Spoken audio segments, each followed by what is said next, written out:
becomes important in a lot of ways because we're moving our culture and we're making this Christianity thing fit us by using a lot of our practices and rituals and musical stylings and dancing so that it's familiar, but yet trying to make sense. Mm.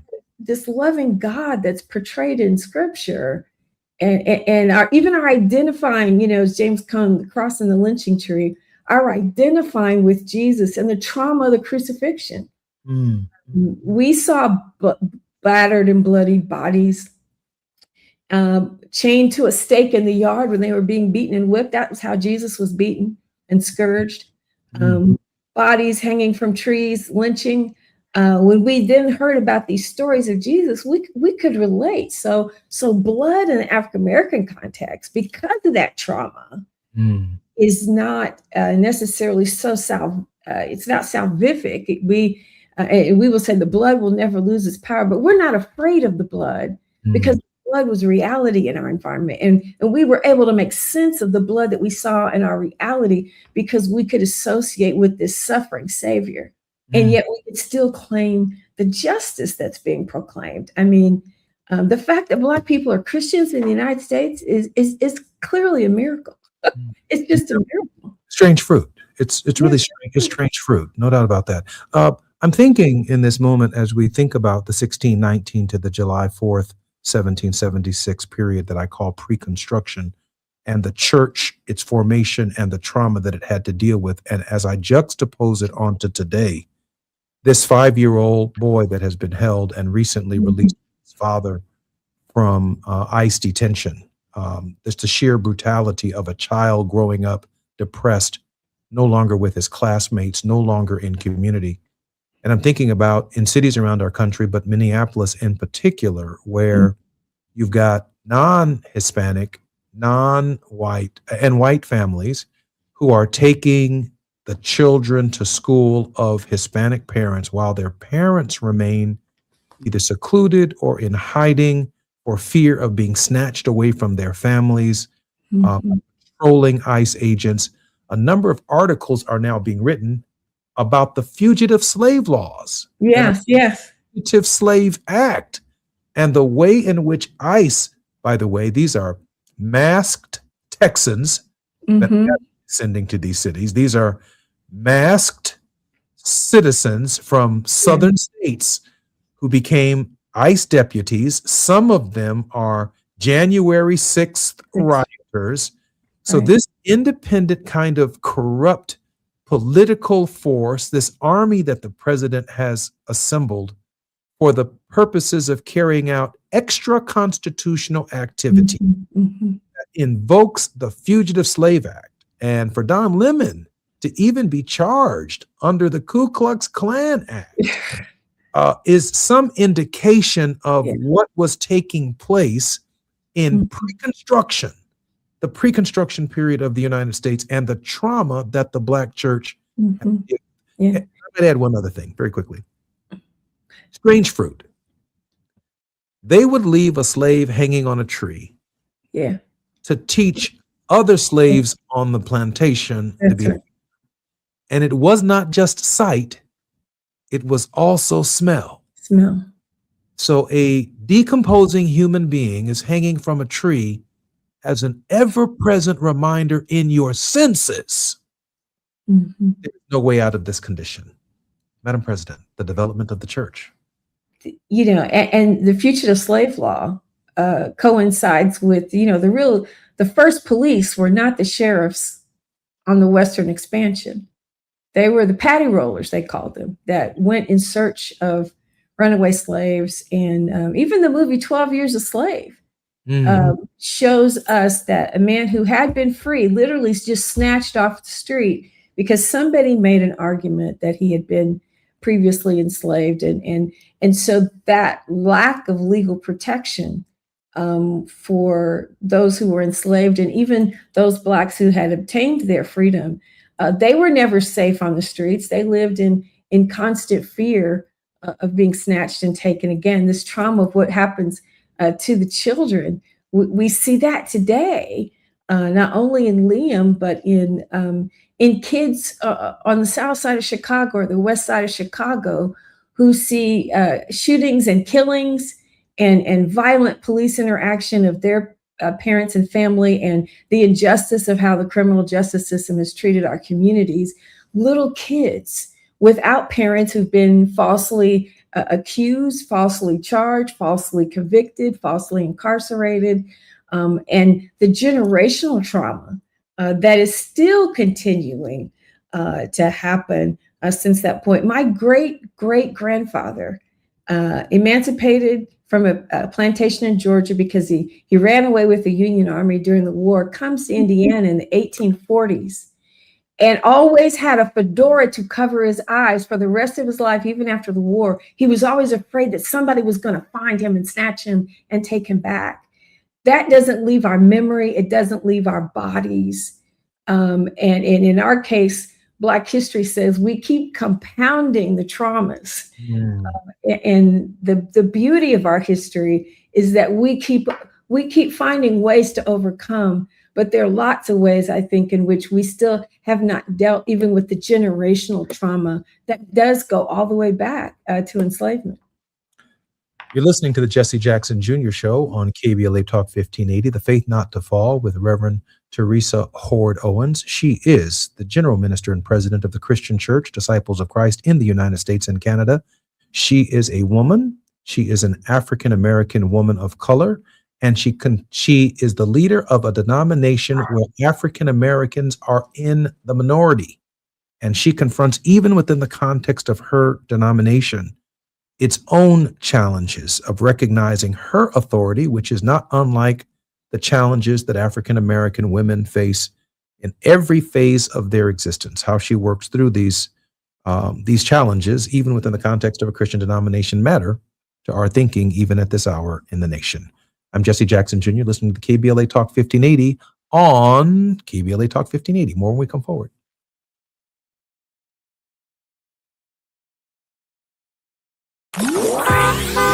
It's afternoon drive time with Jesse Jackson Jr. Only on KBLA Talk 1580.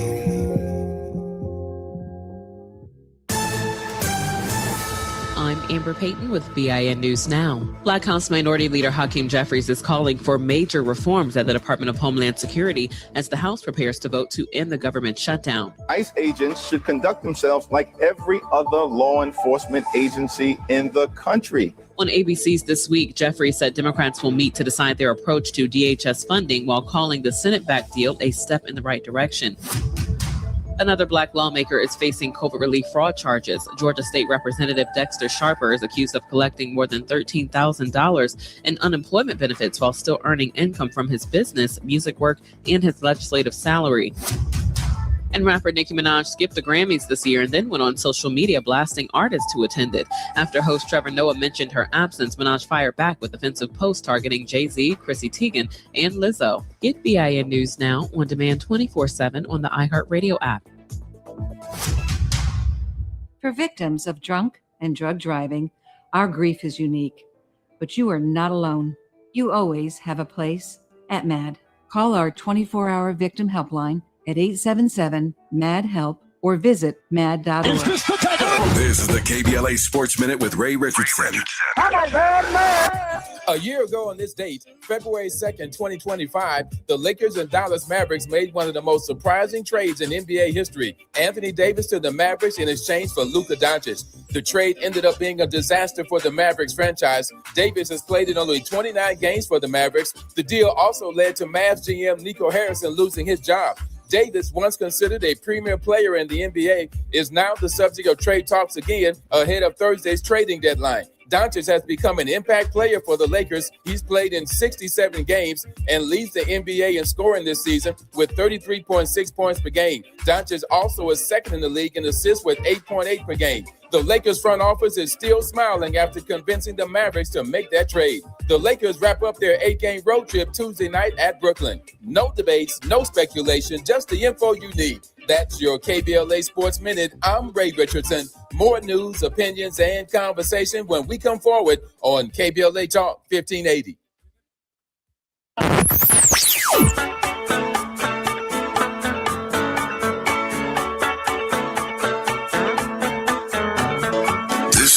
KBLA Talk 1580.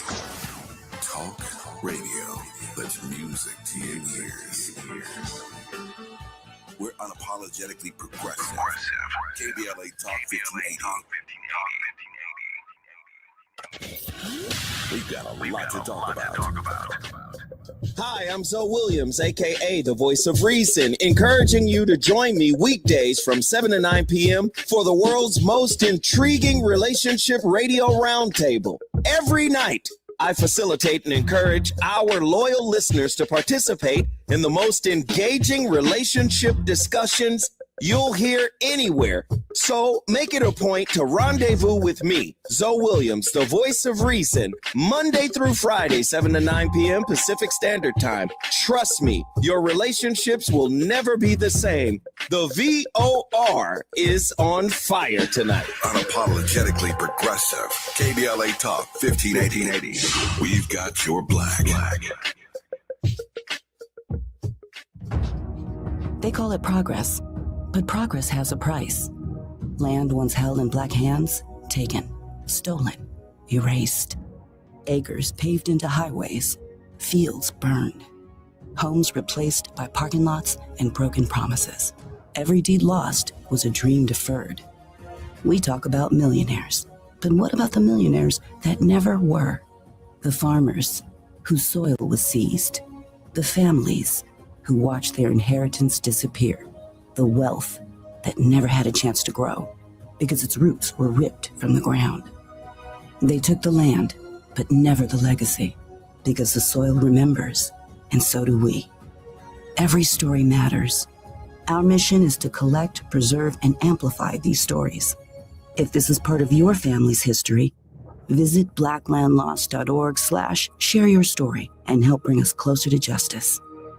KBLA Talk 1580, connecting you with the world. African Focus Incorporated is a community-based organization whose mission is to bring Africans and African Americans together, lead charitable initiatives on the motherland, and educate people from all walks of life on the beauty, legacy, and opportunity of Africa's 54 nations. And it's that time once again when African Focus is teaming up with KBLA Talk 1580 for our 8th annual African Focus Trailblazers Tour. Travel with us in 2026 when we're headed to the Southern African nations of Zambia and Botswana for a historical, cultural, and vacation tour led by me, Dominique DePrima, Cultural Ambassador for African Focus Incorporated. Enjoy luxurious accommodations, conscious fellow travelers, shopping, adventures, cultural tours, wildlife safaris, and a giant waterfall, one of the world's 7 wonders, along with a chance to be of service at an orphanage on the continent. Become an AFI trailblazer by exploring the motherland with a nonprofit organization that has members in Africa and America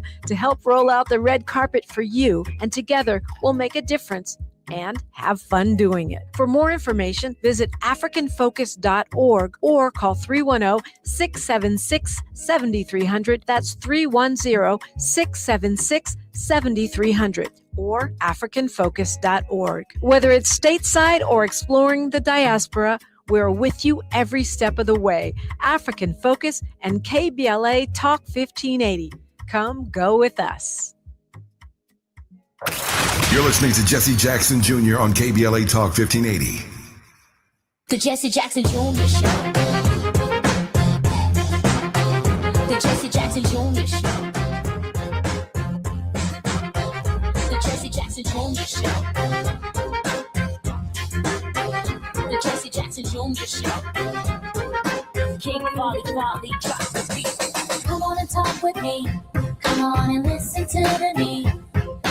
Come on and talk with me. Come on and listen to the need. KBLA Talk 1580. Download the app. I'm Jesse Jackson Jr. Welcome forward to the Jesse Jackson Jr. Show and the Faith Not to Fall with Reverend Teresa Horde Owens. Reverend Owens is one of our great contributors. She starts our week out on a high spiritual note. And I'm so grateful that she's our guest and regular contributor on this Monday morning program. Hi, Reverend. How are you? I think you might be muted. Yeah. Okay, there we go. Welcome yes, forward. I'm well and glad to be here. I am so grateful that you've stepped out of one of your conferences to be on the show today.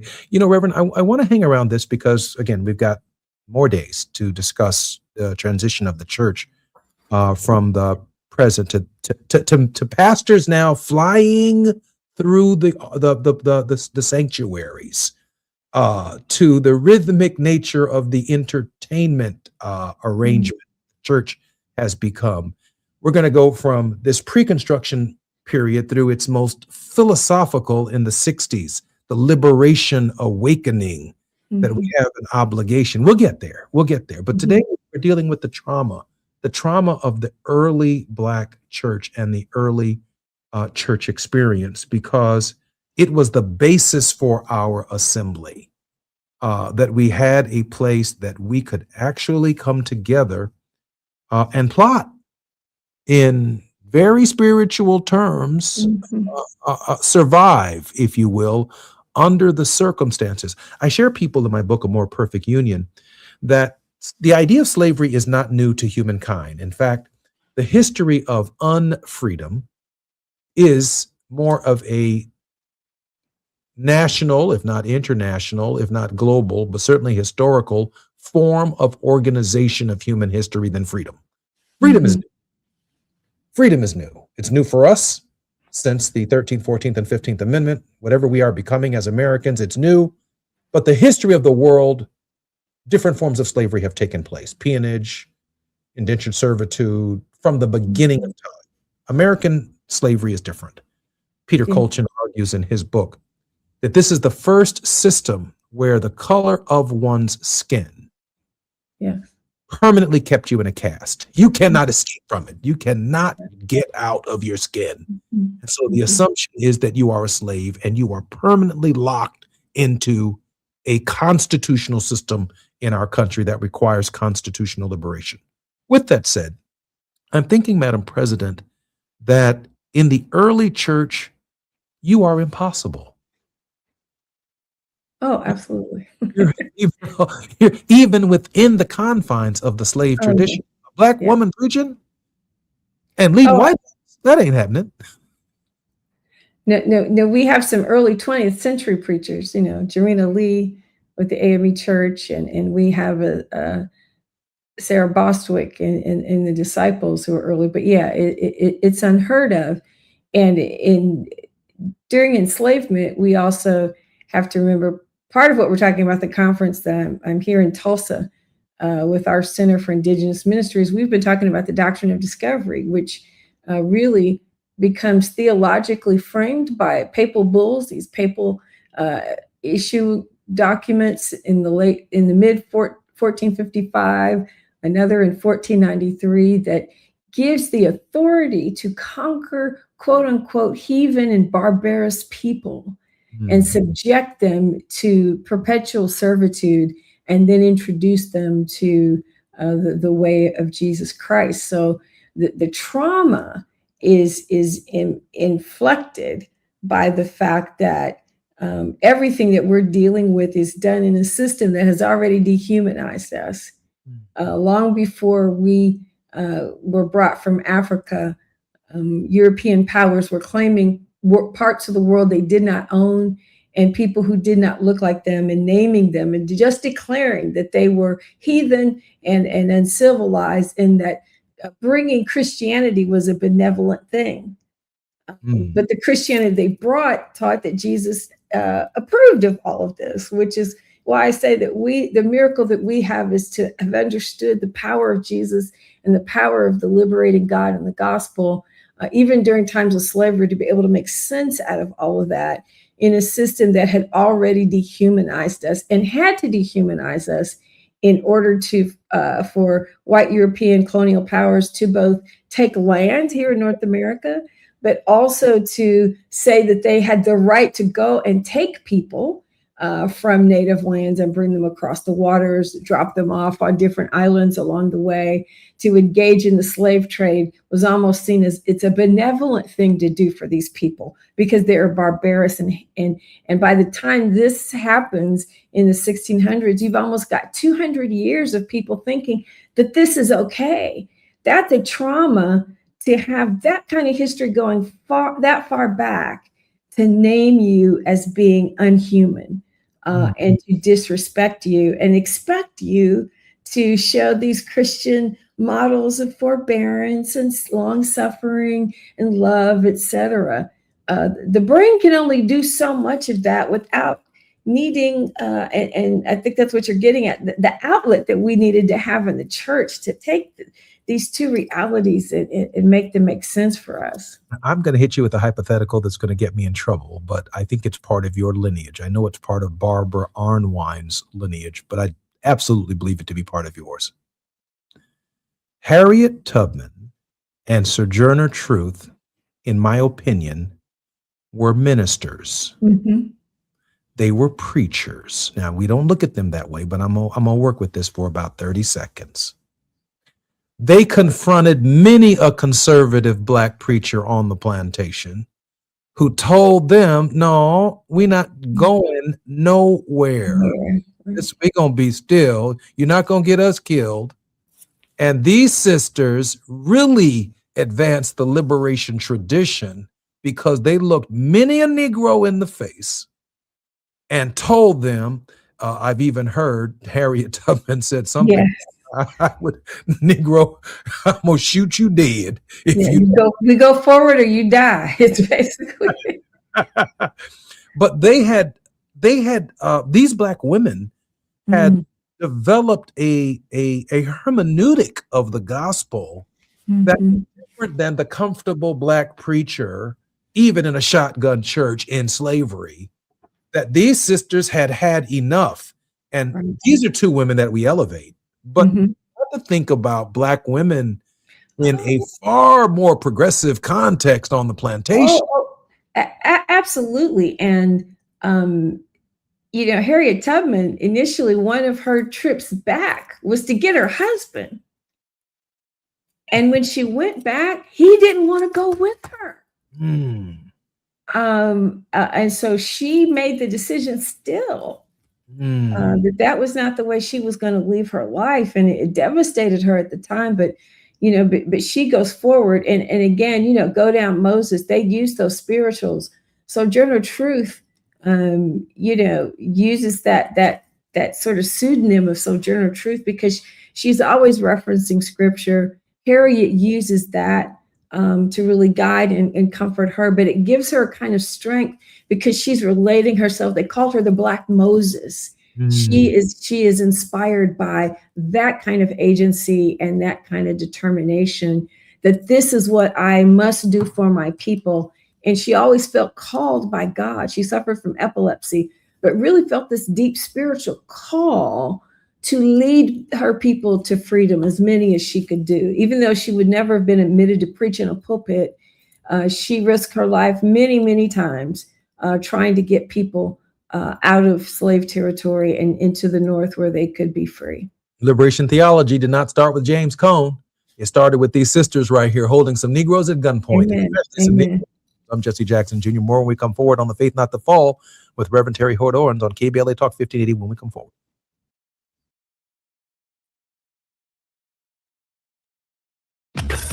While you're stuck in traffic, we can at least bring you up to speed on the news of the day. You're listening to Jesse Jackson Jr. only on KBLA Talk 1580.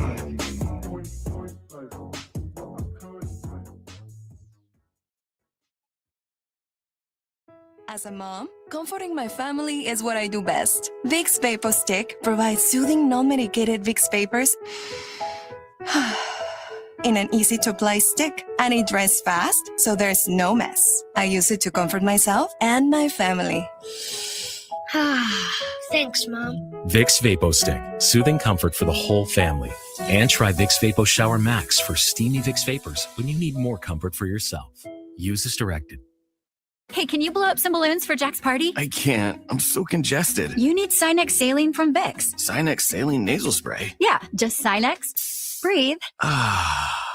Sinex Saline instantly clears everyday congestion associated with colds and year-round allergies with a gentle, ultra-fine mist that's no mess and easy to control. Daddy, we need more balloons. On it. Enjoy life's important moments without congestion. Try Sinex Saline from Vicks. Just Sinex. Breathe.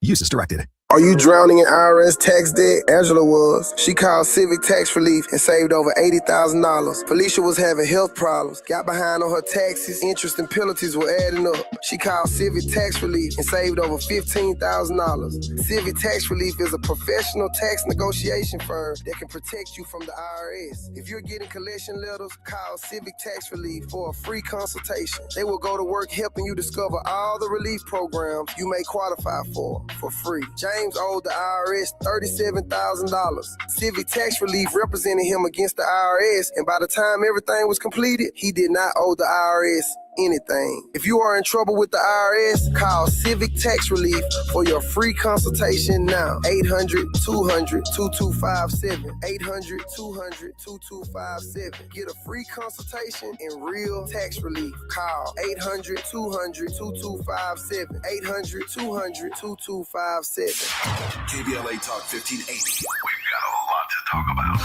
KBLA Talk 1580 is committed to self-care and community well-being. Walk Good LA was formed in June 2020, inspired by the Black Lives Matter movement and the beginning stages of the COVID-19 pandemic. What began as a few minutes of breath work and yoga meditation before protests against police brutality turned into a safe space for the community to heal in hard times. The immensely positive response from the community transformed the momentum into a movement. Today, Walk Good LA is a Black and Brown-led community wellness organization based in Los Angeles. They provide spaces for healing through community yoga classes, guided meditations, hikes, run clubs, and other activations throughout Los Angeles that attract hundreds of members weekly. With the help of Propel and Michael B. Jordan, they now have a yoga and wellness studio in Los Angeles called the Walk Good Yard. To join their mailing list and connect with healing spaces, please visit walkgoodla.org. That's walkgoodla.org. Or find them on Instagram at walkgoodla. This is a community call to action, a community call to healing from KBLA Talk 1580. KBLA Talk 1580. We've got a lot to talk about. KBLA Talk 1580, connecting you with services and solutions. LA County's new Justice Care and Opportunities Department, or JCOD, is here to support justice-involved individuals and their families. The JCOD Support Center is now taking calls at 1-833-LACJCOD. That's 1-833-522-5263. Available 7 days a week from 6 a.m. to 11 p.m., the Support Center is your one-stop shop for re-entry issues and court support. They offer court reminders, connections to local services, transportation assistance for housing, court appearances, and childcare. The JCOD hotline provides personalized help to connect you with services that you need. And don't forget to check out justiceconnect.org for more information. Remember, it's free and available every day at 1-833-522-5263. This is a community call to action from KBLA Talk 1580. I can't believe how spotless my floors look after using the Swiffer Power Mop. No more dragging around a heavy mop and messy bucket. Now I get the same deep clean without all the work. Thanks to the powerful solution and scrubbing pad of the Swiffer Power Mop, dirt and grime don't stand a chance, and I don't break a sweat. Mic drop. Mop drop. Swiffer Power Mop. Swiffer Power Mop. A smarter way to mop. Try it or your money back. Now back to more of Jesse Jackson Jr. on KBLA Talk 1580. The Jesse Jackson Jr. Show.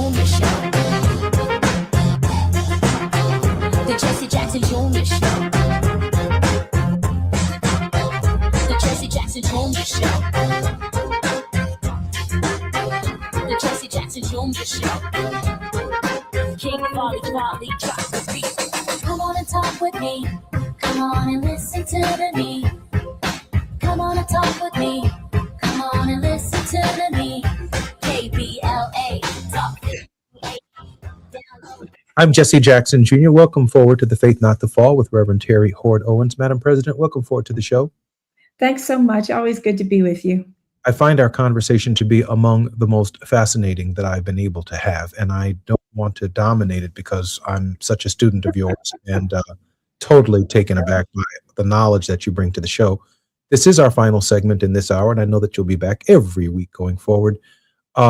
there must be some things on the subject matter that we are either addressing or things that are taking place contemporarily that you'd like to bring up in the final segment of the show, Madam President. I think in these times, one of the things that's important as my predominantly white church joins others with talk of decolonizing, the church, to remove what I was saying before about that declaration of people being heathen and therefore in need of this gospel in a way to both civilize and restore their humanity. But Africans came when they brought us. We had spirituality, we had religion. We had God. It was not framed as Western Christianity. Islam was prevalent on the continent, but back to the days of the Egyptian pharaohs, we understood the idea of one God, and that was poo-pooed. But we came here with practices that taught us how to sing and dance, and practices that taught us how to go beyond ourselves for that emotional kind of support. And sadly, the Western, cultural mores have made what is indigenous to us as Black people in terms of our worship and our way of connecting with spiritual things seem sort of uncivilized, right? Well, the slaves did that. Uneducated Blacks did that. No, you go to Africa. Every time I've gone to Africa, South Africa, Western Africa, the ring shout where people come down front and move and sing and dance. I am so comfortable with worship in Africa. Now you may say, okay, they've been Christianized and Westernized, but that worship is very, very, it's very much us. And you can Madam see. President, I owe you an apology, and I also owe our listeners an apology, because I accepted the framework that let's talk about when we're introduced into Christianity, pre-construction, when we get here and it's the majority religion and what we've done to transform it. But you're so right. We came from a richness of tradition that believed in God that had nothing to do with what we've had to go through to realign ourselves with that spiritual purpose. Right. I apologize to you and to our listeners, and please continue. Oh no, but I do think what we've done to transform Christianity is important, which, as I was saying earlier, it's a miracle that we got to the real heart and the meat of the story, that we could love and serve a Jesus.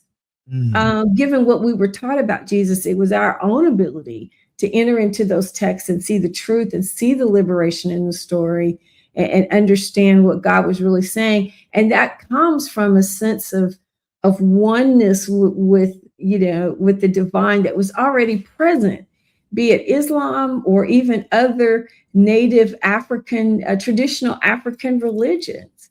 The idea of one God, the idea of community in traditional African culture is something that we brought to Christianity because we've had to fight against that individualistic kind of nature where it's you for me and me for you. If you don't eat, and you don't work, you don't eat. African culture says we're all here. We're all going to, if you can't work today, you're still going to eat today because I'm going to make sure that you have, food. And that's been part of our adaptation and transforming of Christianity, is to really pay attention to the liberation in the Old Testament and the words of Jesus in the New. But when you go to Africa, you see when they worship as Christians, those practices came from African culture. Madam President, just before we get to your word of hope, I just want to say this. I hope that this particular movie wins all 16 Oscars.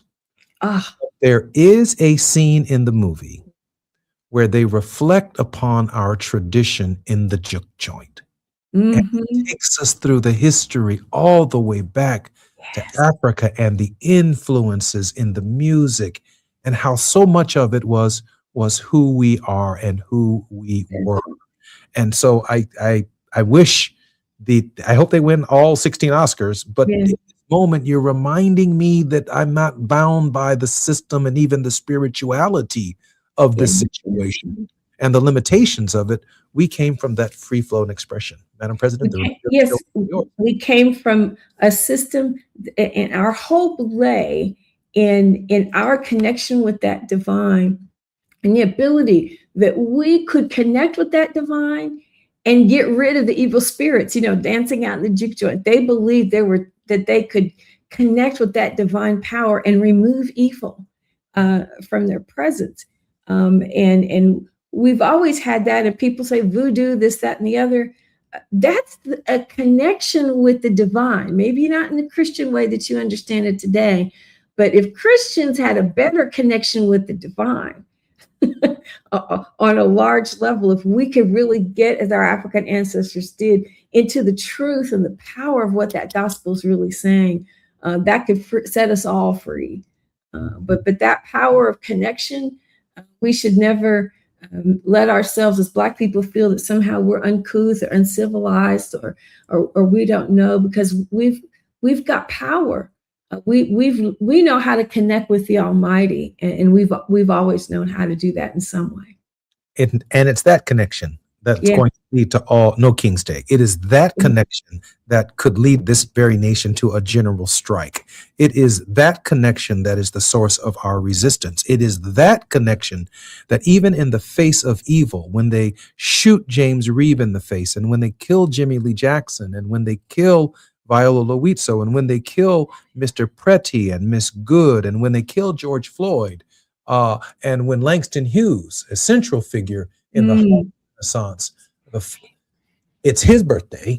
My producer is telling me in the middle of my little speech. Yes. I was trying to get through that. Okay, and so, lift every voice and sing. All three stanzas, including the ones we try to scat through. Right. Actually tell us the journey of our story. And That's so right. America, Langston Hughes said, never was America to me. But that determination, that space, we pause and reflect upon our journey. America will be. Madam President, thank you for joining us. That's the hope. America will be. I'm Jesse Jackson Jr. You've been listening to the Jesse Jackson Jr. Show. More on KBLA Talk 1580 when we come forward.